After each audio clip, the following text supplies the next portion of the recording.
Bendito seja o nome do Senhor. Amém, meu irmão? Eu peço a você que vá comigo ao livro de Salmos, o Salmo de número 51. Abra comigo sua Bíblia, no livro de Salmos, Salmo de número 51.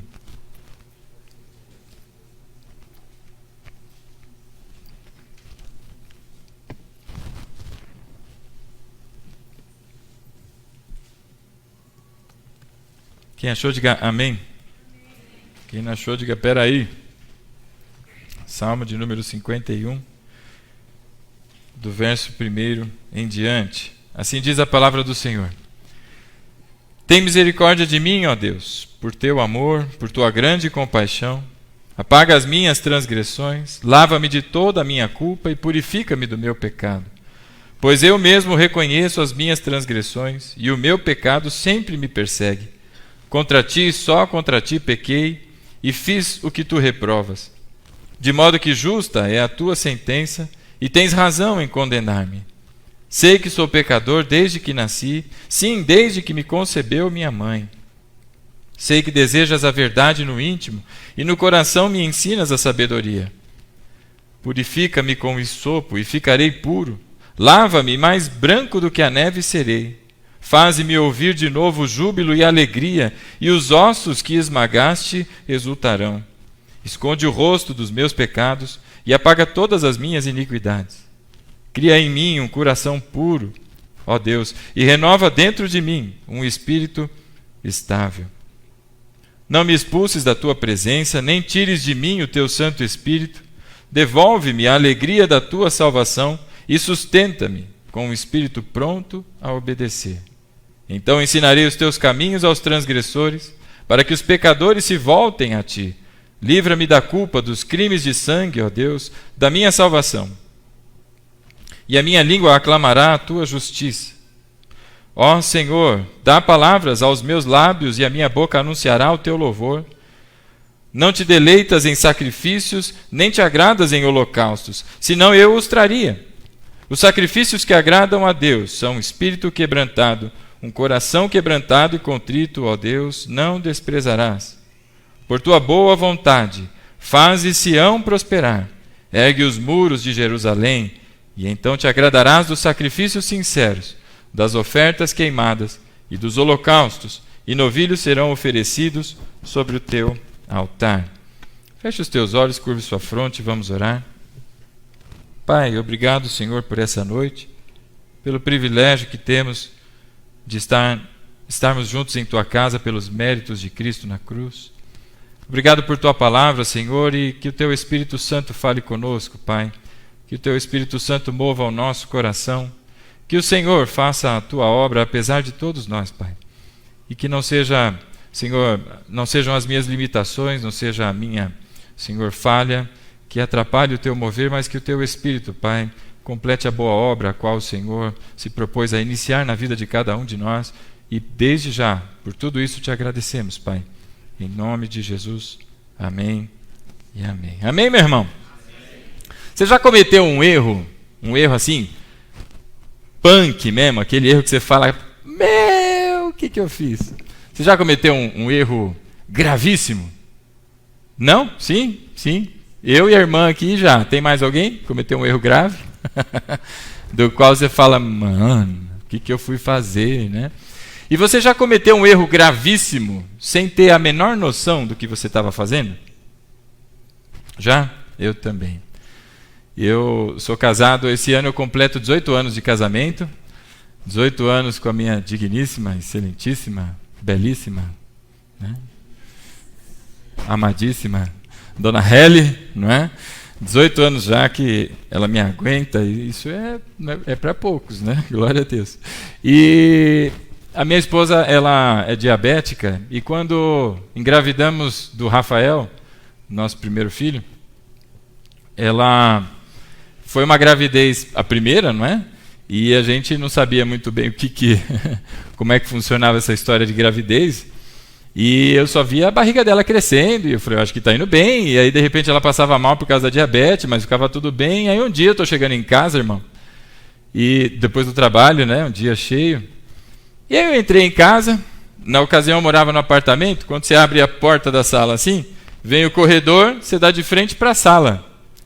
E eu avistei a minha esposa sentada no chão, com o sovaco no sofá, não é? E a barriga dela estava suspensa, inteirinha suspensa assim, né? E eu cheguei falando, falei, e aí, tudo bem? Como é que você está? E o Rafael chutou muito hoje, mas ela ficou lá e não se mexia. Eu me dei conta que ela estava passando mal. E aí veio o desespero, né? Saí correndo para ver, ela já estava desacordada, ela tinha desmaiado, ela teve uma hipoglicemia. E a pessoa transpira muito, não é? Parece que você está pegando um sabão, um sabonete molhado. É difícil de pegar, né? E é difícil você firmar para levantar do chão. Aí eu saí correndo, fui buscar no prédio, tinha uma cadeira de rodas, para correr com ela ao hospital. Busquei a cadeira de rodas. Quando eu me agachei, eu fiz tanta força, irmão, que eu rasguei a calça de tanta força, porque era o peso dela, ela é levinha, né? E o peso do meu filho. E ela, na gravidez do Rafael, ela ficou parecendo uma bolachinha, assim, redondinha, estava linda, né? E aí, coloquei ela em cima da cadeira de roda com muito custo, com medo, né? Com aquela barriga enorme que ela estava. Só que ela fica molengata, assim, né? E a cabeça vinha para trás, os braços caem para lá, e você tenta segurar a cabeça e vai guiando a cadeira de rodas, né? E aí eu fui entrar no elevador. Quando eu fui entrar no elevador, o que eu pensei? É mais fácil, não é? Sair com ela de frente. Eu entro de ré e saio com ela de frente. Foi um erro gravíssimo que eu cometi. Eu não sei se é assim em hospital, não sei como é que funciona, mas eu entrei com ela de ré, apertei o botão. Quando abriu a porta na garagem, que eu fui sair, o elevador fez um desnível e ficou um degrauzinho. A rodinha bateu e eu empurrei, lógico, com a força, né, para sair. E ela estava toda ensaboada, ela fez para frente no chão. Nossa, irmão, você vê a sua esposa carregando seu filho. Foi uma visão difícil, não é? E quando eu vi aquilo lá, eu falei, meu Deus do céu, como é que eu fui, né? E foi um erro muito grave, porque eu não ia imaginar que aquela rodinha ia enroscar, não é? Mas todos nós cometemos erros muito graves, não é? Às vezes cientes, às vezes não cientes. Mas o texto que nós estamos lendo aqui, o capítulo 51, Salmo de número 51, é exatamente a confissão de um pecado, é a confissão, não é, de uma situação, de um erro gravíssimo cometido por um homem. E é um erro totalmente ciente. Ciente do erro e ciente quando da atitude. Se você ver aí no título do Salmo 51, deixe sua Bíblia aberta, não fecha não. Se você acompanhar comigo aí no título do Salmo, Salmo de número 51, você vai ver o seguinte. Antes do verso 1, maior parte das Bíblias tem, é aí que nós vemos a razão, não é, de Davi ter escrito e qual é a ocasião que se passava. E diz assim, para o mestre de música, Salmo de Davi, escrito quando o profeta Natã veio falar com Davi depois que este cometeu adultério com Batseba.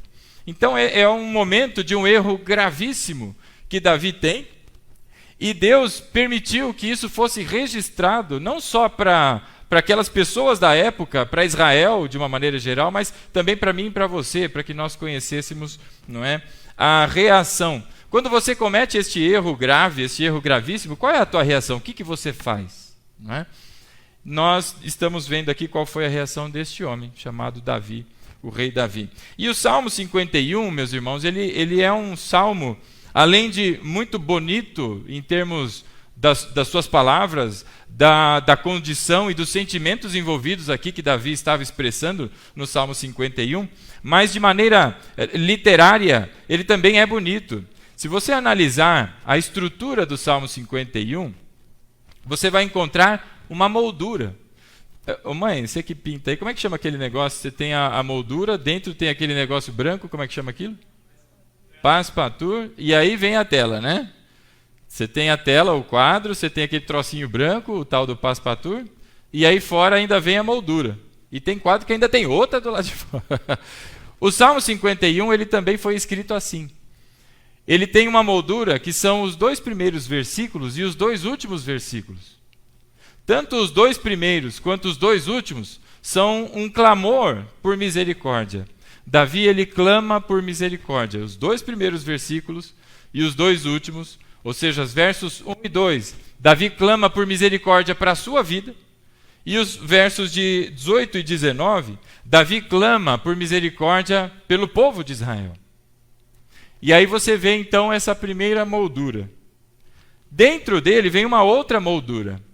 Davi, ele confessa os seus pecados. Você vai encontrar isso dos versos de 3 a 6 e de 7 a 12. 3 a 6, Davi confessa o seu pecado. E lá no final, agora na parte de baixo, ele vai no miolinho, né? É como se nós estivéssemos fazendo assim, não é? Ele também confessa mais o pecado do seu povo. Há uma confissão do pecado do povo. E entre a confissão, não é? Há o miolinho, que são os versos 7, 8, 9 até 12, de 7 a 12, que é a súplica de Davi, não só pelo perdão, mas por um novo coração. Então, se você observar a estrutura de Davi, a estrutura como ele escreve, é muito bonita. Isso é um texto inspirado e é maravilhoso, meu irmão, observarmos as belezas disso. E que para que a gente pudesse resumir esse negócio, para não ficar tão complexo assim, vamos dividi-lo em 3 partes, sendo a primeira, Davi de joelhos, não é? Confessando e arrependido pelo seu pecado. A segunda parte, Davi com as suas mãos para cima, como quem clama ao Senhor, pedindo, não é? E suplicando pela sua vida e pelo perdão. E a terceira etapa é ele agora também com a sua boca aberta, com os seus lábios abertos, clamando pelo povo. Nós conseguimos dividir em 3 maneiras aí o Salmo 51. E ele começa assim, verso 1. Tem misericórdia de mim, ó Deus, por teu amor, por tua grande compaixão, apague as minhas transgressões. Verso 2. Lava-me de toda a minha culpa e purifica-me do meu pecado. Meus irmãos, o que nós estamos vendo aqui é um homem ciente do seu pecado, ciente da sua falha, e indo até Deus pedir exatamente por misericórdia. É um clamor por misericórdia. O pecado de Davi não é um pecado simples, não é um pecado comum. E aqui eu não estou dizendo em termos de graduação de pecado, não vá entender de maneira errada, mas o pecado de Davi é gravíssimo e ele é capital. Ele é, segundo a lei, não é? Em função do que fez Davi, em função do adultério e em função dele ter sido o mandante da morte de um daqueles que eram os seus 30 valentes, os homens mais próximos de Davi, Urias, ele mandou matar o marido de Betseba, e ele também adulterou com ela, tentou esconder. Você conhece a história. Tudo isso acontece. E quando Natã vai falar com ele, ele é confrontado, ele não tem outra reação, senão cair de joelhos e clamar ao Senhor, mas clamar por misericórdia. E por que por misericórdia, meu irmão? Porque Davi está ciente que a falha dele não tem, segundo a lei, e nos limites da lei e da religiosidade da época, não tinha absolvição. Ele era culpado. O caso dele era pena de morte. Então ele chega diante de Deus pedindo por misericórdia. Ele chega dessa maneira: tem misericórdia de mim, ó Deus, por teu amor e por tua grande compaixão, apague as minhas transgressões. Não tem como pedir de outra maneira, não tem como pegar ali um animalzinho, um cordeiro, não tem como pegar uma pombinha ou toda a sorte de animais, pegar todos os animais de Israel e sacrifica tudo aí, porque o pecado dele não tinha sacrifício que era ou que fosse suficiente. E diante dessa questão e dessa verdade, Davi não pensa 2 vezes, mas cai diante de Deus clamando por misericórdia. Porque agora somente Deus pode fazer por ele alguma coisa. E ele começa então clamando e dizendo: por teu amor e por tua grande compaixão, apague as minhas transgressões. Note que é uma pessoa, meus irmãos, que não tem arrogância e não tem aquela postura de se defender ou de se justificar. Essa é a reação de Davi. Muitos de nós, quando temos situações graves, que a gente comete alguma falha, algum delito, qual é a reação? eu vou falar por mim, não preciso falar por ninguém, cada um, não é? Avalie-se a si mesmo, não é? Mas o que a gente costuma fazer? Mas também, olha lá, se tivesse feito tal coisa direito, isso não teria acontecido. É mais ou menos a síndrome de Adão, foi a mulher que tu me deste. Se tivesse dado outra, não teria dado errado. Mas foi me dar a Eva, tá vendo o que deu? Ou se não, vai chegar e vai dizer, não é? É que tudo isso é porque o pastor da igreja lá não prega direito. Não prega direito. Sendo que nós entendemos que a Bíblia nos ensina, não é? A obrigação de nutrir a nossa vida espiritual, ela é individual. E aí as pessoas começam a terceirizar os problemas. Quando elas não terceirizam o problema, o que elas fazem? Elas começam a fazer o efeito comparativo. Aí é o lado político do negócio, né? Aí as pessoas veem, não, mas todo mundo faz. Todo mundo faz isso aí, né? Eu fiz como todo mundo. Imagina, o irmão tal faz isso, o irmão fulano faz aquele outro. Ou senão aqueles que dizem assim, você está achando que foi grave o que eu fiz? Nem te conto o que a irmã lá fez. Não é? Na tentativa de escapar das coisas, Davi não chega de nem uma maneira e nem de outra, senão clamando por misericórdia. E nós vemos isso claro no sentimento de Davi nos versos 4 e 14. Leia aí comigo. No verso 4, ele diz assim, contra ti e só contra ti pequei, e fiz o que tu reprovas, de modo que é justa a tua sentença. Davi não questiona, Davi não pede um alívio, Davi não diz, Senhor, pega leve aí comigo.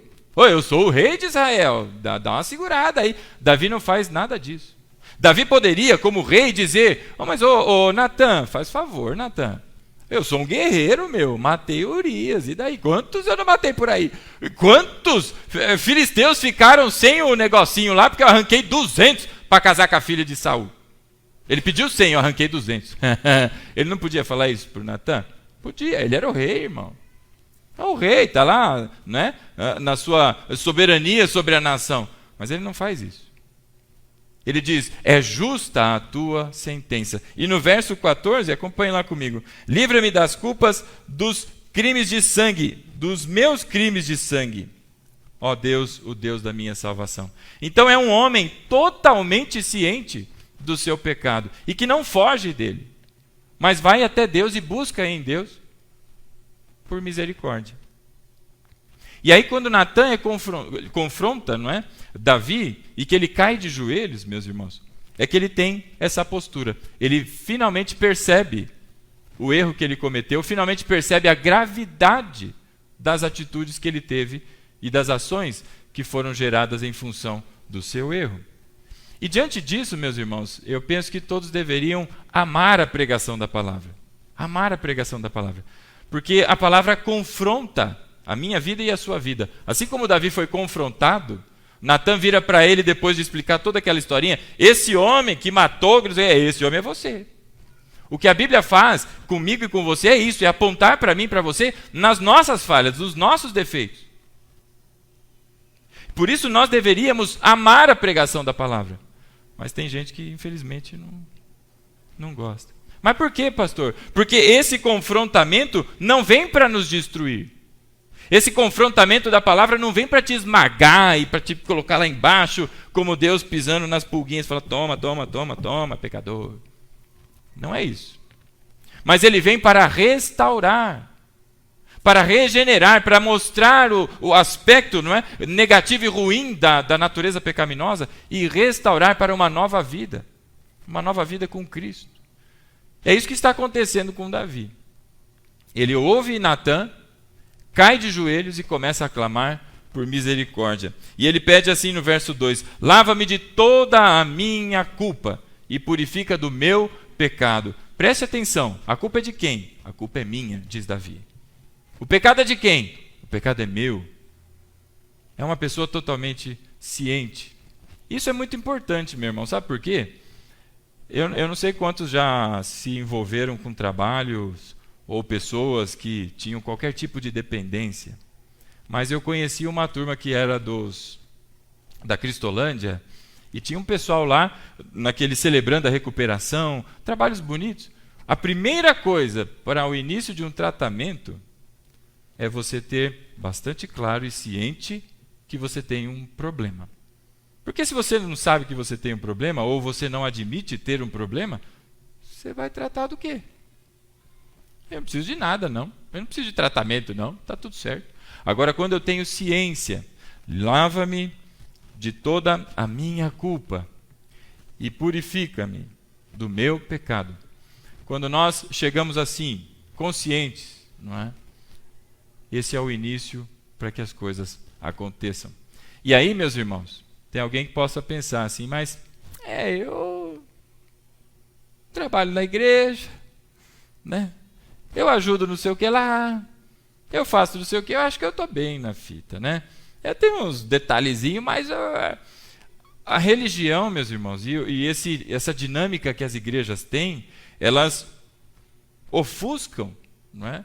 Esse pecado, elas ofuscam essa podridão que existe dentro da gente, porque muitos se escondem atrás dos trabalhos, não é?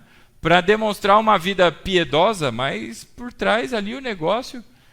E sabe qual que é a grande verdade, meu irmão? Você precisa entender quem é você. Isso precisa estar claro. Você é um pecador. Tal qual Davi foi um pecador, tal qual eu sou um pecador. Nós somos pecadores. E alguém vai dizer assim, não é? E aqui tentando citar aqui R.C. Sproul, não é? Para quem conhece, já falecido, um teólogo norte-americano, ele dizia que nós não somos pecadores porque nós pecamos. Nós pecamos porque nós somos pecadores. O problema não é aquela bolachinha que você roubou do seu irmão e ele não viu. O problema não é aquela comida que você não quis comer e jogou no prato do seu irmão sem que ele visse. O problema é a nossa natureza. Quem fez isso foi minha irmã. A vida toda, meu irmão. Eu comia o meu prato e o prato dela e ainda tomava a pressão da minha mãe. Come logo, você vai tomar assim. Tá. E a minha irmã sempre terminava mais rápido. Eu não entendia nunca como é que isso acontecia. Um dia eu descobri. Mas não são essas coisas. Mas é a nossa natureza. Nós pecamos porque nós somos, não é, pecadores. Não é o inverso. Davi estava bem ciente disso. E por isso, estando ciente disso, ele clama por misericórdia, confessando o seu pecado. No verso 3 ele diz assim: pois eu mesmo reconheço as minhas transgressões e o meu pecado sempre me persegue. No verso 4, contra ti e só contra ti pequei e fiz o que tu reprovas, de modo que é justa a tua sentença e tens razão em me condenar. Note que ele diz, contra ti e só contra ti eu pequei. Será que era só contra Deus mesmo? Davi era o rei de uma nação, meus irmãos. O pecado dele refletia em toda a nação. Então ele pecou contra a nação também. Davi não só pecou contra a nação, mas ele pecou contra a sua própria família. Ele pulou a cerca, meus irmãos. Ele não pecou só contra a sua família, mas contra a família de Urias. Contra a vida de Urias. Contra os seus valentes, contra o seu exército. Veja o desdobramento do pecado de Davi. Mas o que ele diz aqui, contra ti e só contra ti pequei. Será que Davi se equivocou aqui? Não, meu irmão. Davi pecou contra a nação. E se ele pecou contra a nação, ele pecou contra Deus, porque aquela nação é de Deus. Se ele pecou contra a sua família, ele pecou contra Deus, porque a família é uma instituição criada por Deus. Se ele pecou contra Urias, tirando a sua vida, ele peca contra Deus, porque ele pecou contra a pureza e a santidade da vida que Deus criou e deu a cada um. Eu não tenho direito, você não tem o direito de tirar a vida de ninguém. Ou seja, o que Davi está expressando aqui é que, em última instância, todos os pecados são diretamente uma ofensa contra Deus. Não importa se é desse tamanico que aquelas pessoas dizem, mas isso aqui não afeta ninguém. Mas isso aqui... não é? Mas o que é... não é? Soltar um punzinho no banheiro aqui. Não é alguma coisa assim. Todo o pecado, meu irmão, é uma ofensa contra a glória do Senhor. É um ato de rebeldia. Todo pecado.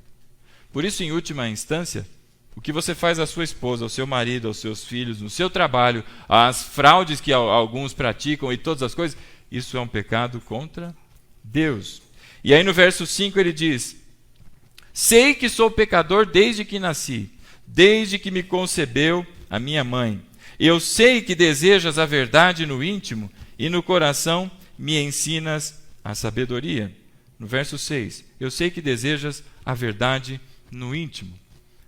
E aqui ele confessa diante de Deus que ele entende que Deus coloca no seu coração a sua palavra, que Deus ministra a ele, através do Espírito, a sua vontade. E ainda assim, ele foi contra tudo isso. Por isso ele diz, eu sei que eu sou pecador. Diante dessa confissão, meus irmãos, uma confissão completa, Davi agora se apresenta, porque tem pessoas que fogem do pecado, acham que o pecado é um problema resolvido. Eu estou salvo, agora o pecado está resolvido na minha vida. Eu estou salvo, uma vez salvo, salvo para sempre, eu não preciso mais me preocupar com o pecado. Ô meu irmão, nós estamos numa vida e num processo de santidade, sendo aperfeiçoados pelo Senhor até a volta do nosso Senhor. Então as pessoas estão colocando, às vezes, subestimando o pecado. Por outro lado, outras estão vivendo em função do pecado, não no pecado, mas se lamentando e vivendo aprisionados, porque não conseguem, deixar aquilo que estão, fazendo e realizando e coisas assim. São dois extremos. Essa é uma confissão completa, sem nenhum tipo de transferência de responsabilidade. Davi sabe que ele é integralmente responsável. Por isso ele clama por misericórdia. E nós aprendemos com isso que nós devemos ser integralmente dependentes de Deus, meu irmão.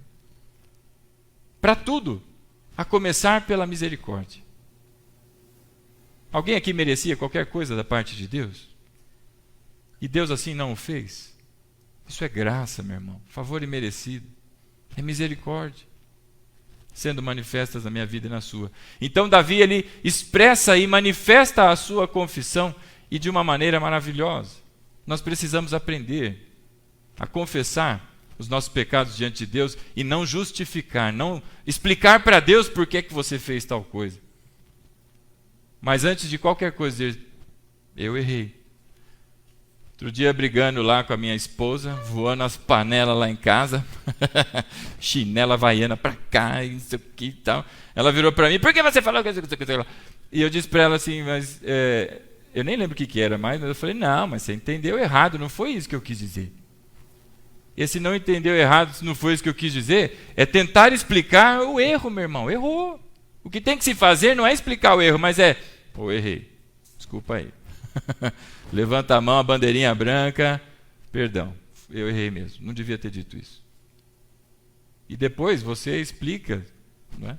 Mas a primeira coisa é confessar.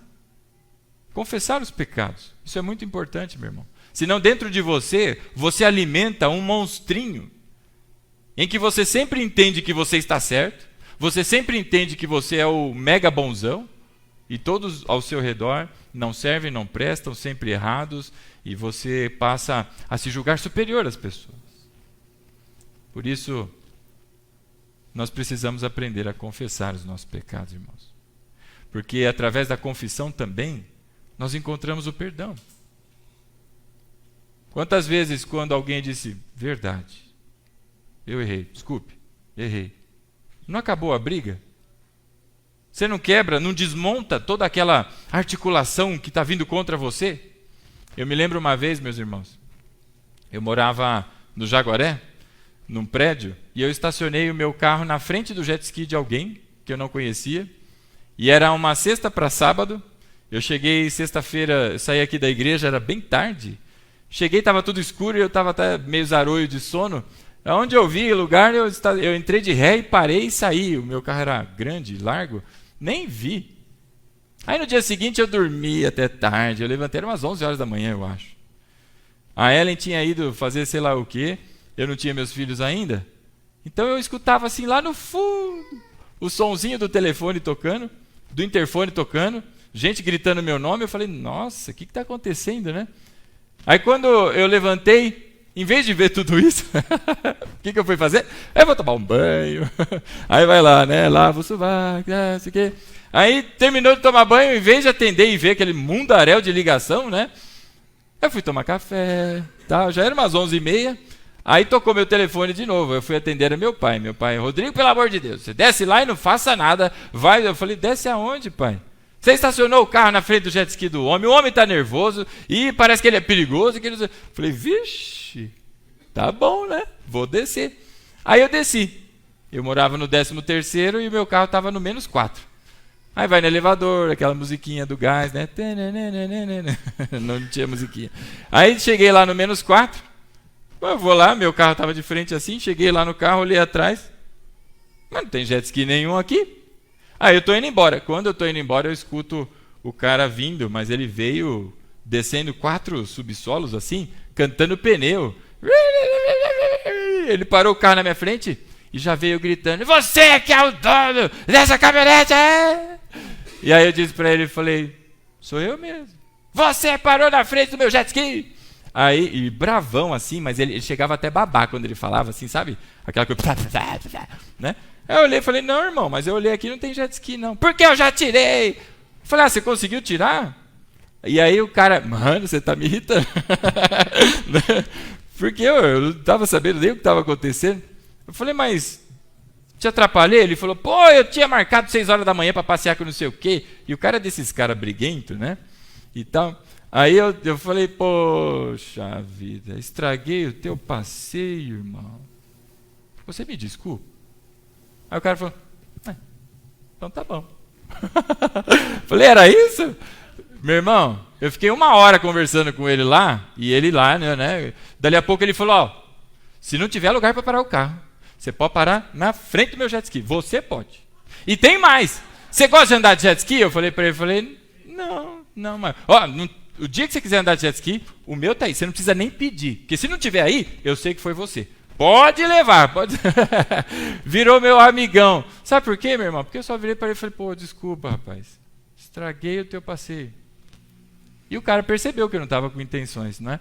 Então, meus irmãos, o fato é que a gente precisa aprender a confessar os pecados mesmo. E não dar explicações, justificativas. Ainda mais para Deus, que sonda e conhece o meu e o teu coração. E sabe que muitas das justificativas é blá, blá, blá, que talvez você engane alguém, que você leve alguém na conversa, mas Deus... Dos versos de 1 a 6, Davi apresenta uma confissão que nós devemos aprender também. Os versos de 7 a 12, meus irmãos, entram no momento em que agora ele pede exatamente a súplica dele por um novo coração. E olha só, nós podemos dividir em 2 partes. A súplica, não é? Que é o sangue, e depois a gente pode considerar os versos aí de 10 a 12, não é? Este novo coração. Verso 7, purifica-me com hisopo e ficarei puro, lava-me e mais branco do que a neve eu serei. Hisopo, para quem talvez não esteja habituado, é uma planta, e era uma planta que se usava cerimonialmente para purificação.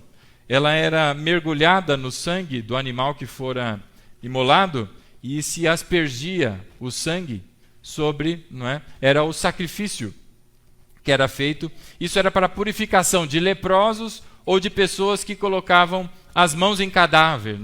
Não se podia tocar em cadáver, precisava ser purificado. O hisopo servia exatamente para isso. E aí ele diz, purifica-me com hisopo e ficarei puro, lava-me e mais branco do que a neve serei. Verso 8, faze-me ouvir de novo júbilo e alegria, e os ossos que esmagaste exultarão. Este faze-me ouvir, o que Davi está querendo ouvir, é uma palavra de perdão, é dizer, Davi, teus pecados foram perdoados. Então ele está dizendo a Deus, pedindo a Deus, me deixa ouvir, as palavras que vão me trazer acalento e vão me levantar novamente, Me faz ouvir, verso 8. De novo, júbilo e alegria. E no verso 9, esconde o rosto dos meus pecados e apaga todas as minhas iniquidades. E aqui Davi ele pede a Deus que não observe as suas falhas, mas que o perdoe, literalmente. Meus irmãos, isso tudo é maravilhoso, não é? E realmente só uma pessoa que é movida pelo Espírito é capaz de ter esse coração quebrantado, contrito, como foi dito desde o início, o salmo que foi lido no início. É por obra do Espírito que nós nos derramamos assim na presença do Senhor, pedindo a Deus e clamando pelo perdão. Só que tem um problema. Davi ele não tinha só cometido o pecado. Davi ele não tinha só o problema da sua ficha suja e que precisava ser limpa, como ele diz no verso 7, lava-me e mais branco do que a neve serei. Ele não tinha só a sua sujeira, não é, de pecados. Ele tinha um outro problema. Ele era corrupto. Você e eu somos corruptos, meu irmão. E a corrupção, ninguém talvez tenha sido envolvido na Lava Jato, mas não é dessa corrupção, é a corrupção do pecado. Então não adianta nada apenas o perdão dos pecados, mas precisa-se de algo mais. E Davi clama dos versos 7 a 9 pelo perdão dos pecados, a purificação, mas ele continua dizendo no verso 10, cria em mim um coração puro, ó Deus, e renova dentro de mim um espírito estável. Ora, o que ele está pedindo agora?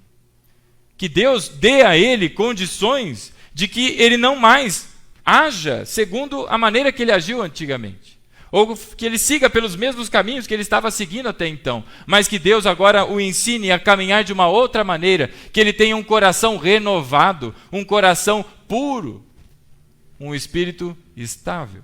E isso é obra de Deus, meu irmão. Portanto, o que Davi está clamando é pelo sangue do sacrifício e pelo poder. Sangue, meu irmão, para limpar a sujeira do pecado, e poder para andar sem que a sua vida seguisse de novo pelos caminhos do pecado. O que nós precisamos, o que você e eu precisamos, é exatamente disso.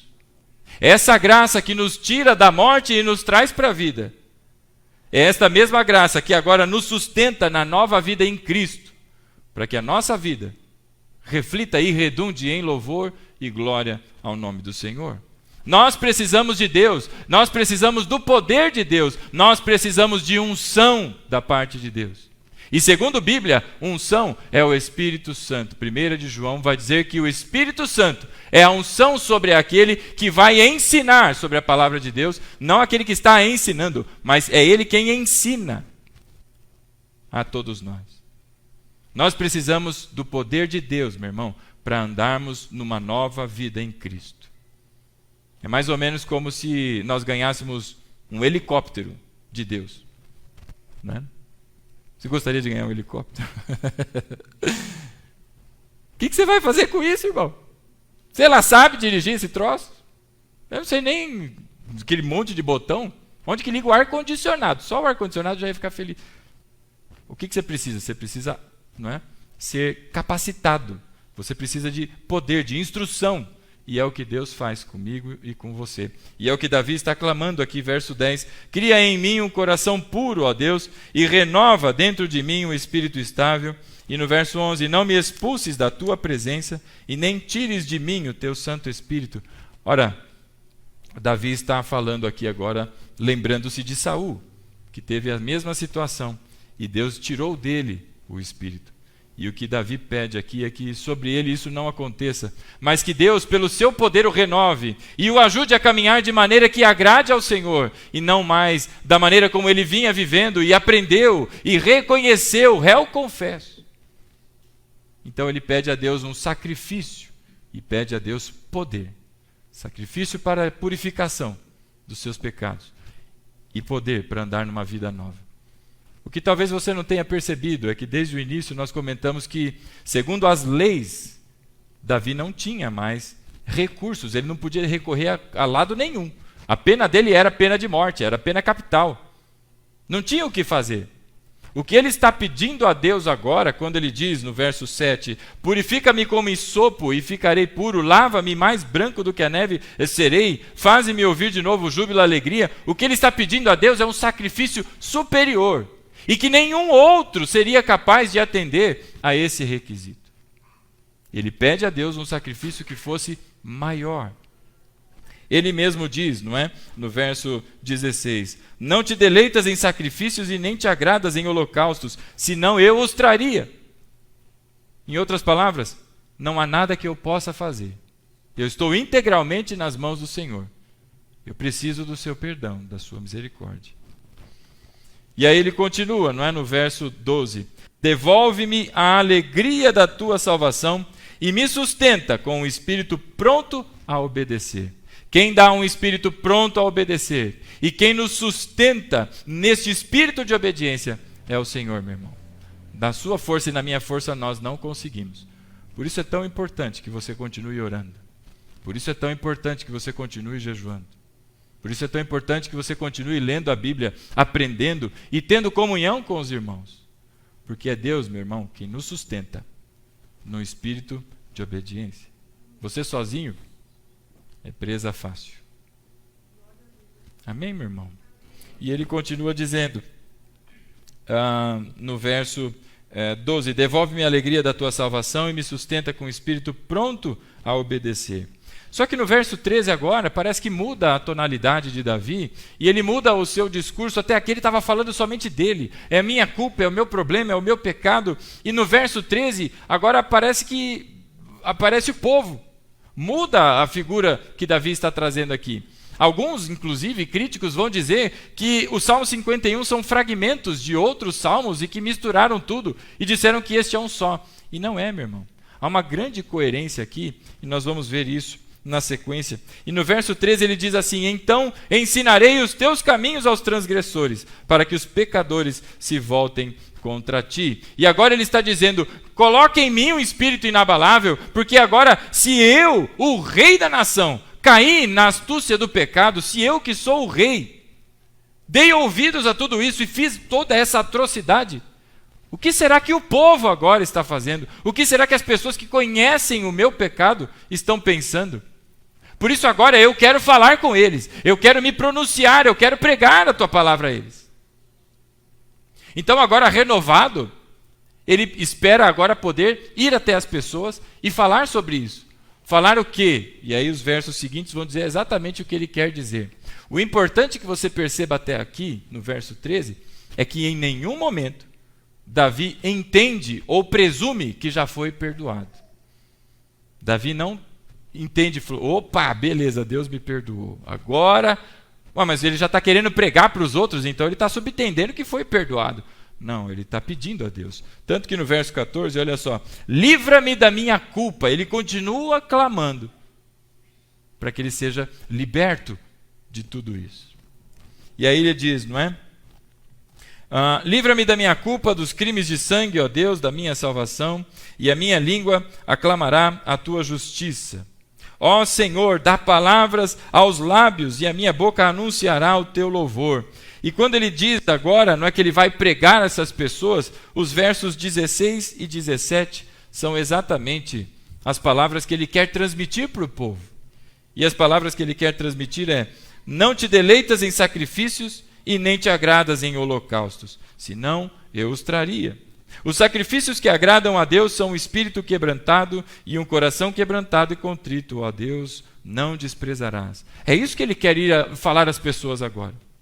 Para dizer a muitos que estão por aí, como naquela época, que iam lá, levava uma pombinha, levava um animalzinho para ser sacrificado e pronto, terminou, o meu problema acabou, fui perdoado, já fiz o sacrifício.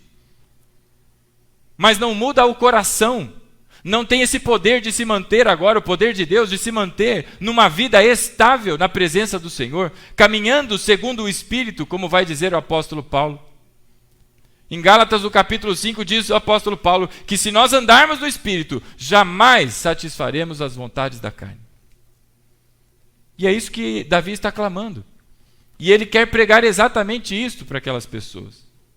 Muitos se escondem na religiosidade e pelo fato de terem 2, 3, 4 ministérios, X, tantas ações que fazem para a igreja e isso e aquilo, estão entendendo que estas obras estão resolvendo os seus problemas. Mas precisam entender que não. Porque, verso 16, não te deleitas em sacrifícios e nem te agradas em holocaustos. Não é isso que Deus está esperando de mim e de você. E se nós olhássemos o salmo anterior, o salmo 50, Deus está dando uma lavada no povo exatamente sobre sacrifício. No salmo 50, Deus vai dizer para aquelas pessoas: você acha que se eu quisesse comer carne de bode, eu ia pedir para você fazer um sacrifício de bode para eu comer carne de bode? Você acha que eu preciso do sangue de algum dos animais? todos os animais da terra é tudo meu. Está aí no Salmo 50. E Davi traz agora, nos versos 16 aí em diante, exatamente isso. Não te deleitas em sacrifícios, e nem te agradas nos holocaustos, porque senão eu os traria. E no verso 17 ele continua: os sacrifícios que agradam a Deus são um espírito quebrantado, um coração quebrantado e contrito, que Deus não despreza. É um coração ciente e consciente da sua natureza pecaminosa, do seu pecado, e que não busca em terceiros explicações e nem tentativas de, se afastar da sua responsabilidade, mas clama e suplica diante de Deus por misericórdia, confiando na graça do Senhor. Este sim, Deus não despreza. É o que diz o rei Davi. E nos versos 18 e 19, ele encerra o Salmo com um pedido, exatamente de misericórdia pelo povo. E ele diz assim: por tua vontade, faz Sião prosperar, ergue os muros de Jerusalém.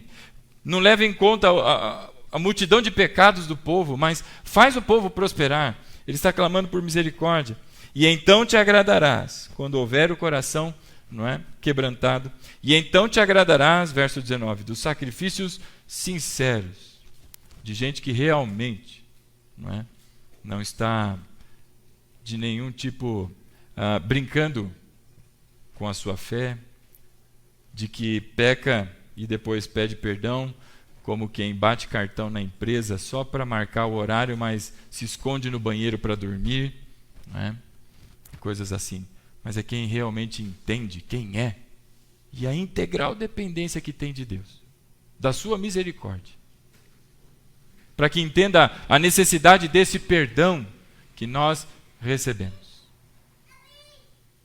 Quantas pessoas, meus irmãos, isso é muito triste, desprezam as coisas de Deus, falam e agem de maneira totalmente inapropriada. Note que o Salmo 51 e tudo isso que nós estamos conversando, Davi não está falando e não foi registrado para pessoas que não conhecem a Deus, para pessoas que ainda não aceitaram a Cristo, como nós falamos. Mas é para gente salva. Isso é para mim, isso é para você. Nós precisamos aprender a confessar os nossos pecados, não fugir deles, não enrolar e nem botar a culpa na esposa, apesar da tentação. Mas enfrentá-los, e enfrentar o Rei dos Reis, o soberano, com o coração sincero diante dele. E não só pedir pela absolvição, que a gente seja liberado, não seja mais condenado, mas é essa a alegria da salvação, ter sido perdoado, mas de Deus agora receber poder para andar numa vida nova, para andar segundo a vontade do Pai. Verso 19, então, te agradarás dos sacrifícios sinceros e das ofertas queimadas e dos holocaustos, e novilhos serão oferecidos sobre o seu altar. E com isso, Davi encerra aqui este que é o Salmo 51, como nós conhecemos, não é? Meus irmãos, o que eu gostaria nessa noite é que você percebesse que Davi não foi atrás de um sacerdote. Natan estava perto dele ali, tinha acabado de confrontar Davi com a verdade de que ele era um adúltero, um assassino, um mandante de crime. Ele trouxe e descortinou, à sua frente quem ele era. Natan, um profeta, homem de Deus, não foi com Natan com quem ele foi falar. Ele não foi procurar o sacerdote, tampouco o sumo sacerdote, no tabernáculo, porque no tempo de Davi não tinha ainda o templo, Ele não foi. Bom, eu espero que você tenha entendido por que ele não foi. Porque não tinha recursos. Não tinha o que fazer. Não adiantava falar com ninguém. A pena dele era a morte. Por isso ele vai até Deus. E sabe por que a gente sabe que ele foi perdoado? Porque ele sobreviveu para contar a história, Ele continuou, a gente vê a história desenrolando, então Deus o perdoou.